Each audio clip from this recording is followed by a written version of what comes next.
Америкийн нэгдсэн улсын 40 дахь ерөнхийлөгч Рональд Рейганы мэдлэлсний 100 жилийн өд зориулан Америкийн шуудангийн компани түүний зураг бүхий маркийг гаргажээ. Энэхүү маркийг түүний 1985 онд авахулж байсан зураг дээрээс үндэслэн хийсэн юм байна. Мөн Калифорни мужийн тогоочид ерөнхийлөгчийн бялуу хэмээх нэртэй 181 кг жинтэй 5 давхар авраг тортыг хийж байсан юм. Дэвид Лофер ахлагчтай 10 тогоочоос бүрдсэн баг бялууг хийхэд 160 цаг зарцуулж байжээ. Түүнийг хийхэд 45 кг гурил, 90 кг элсэн чихэр, 54.4 кг ургамлын тос, 400 ширхэг өндөг оржээ. Тортны оройн хэсэгт толгоон цагаан их биедэн шоколаднаас бүтсэн бүрэгдийг уралсан байна.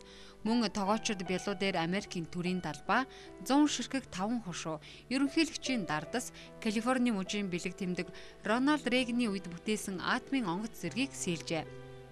Америкийн X ерөнхийлөгч шоколад болон цэлцэгнүр зэрэг амттанд дуртай байсан байна. Тийм ч учраас тэрээр төрсөн өдрөө тэмдэглэх дуртай байжээ. Калифорни мужийн Сими Вэлли хотод байдаг Рейганы номын сан болон музейд бүрэн бүтнээр нь хүргэж өгөхөд нэлээд бэрхшээл тулгарсан талаар тогоочид хуучилж байжээ.